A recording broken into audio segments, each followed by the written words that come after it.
फिरोजपुर शहर के मुखी पाड़े में घर अंदर बिजली के मोटर की मरम्मत कंदे करंट लगन सबबि 40 वेरनि जो नौजवान अली नवाज़ ओगाई फौत थी वियो आहे।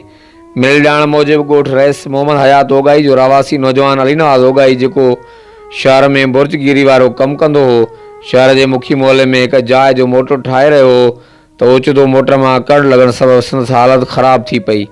संदसि साथियुनि खेसि शहर की निजी मेडिकल सेंटर इलाज लाइ खणाया आया, जिते हू फौत थी वियो।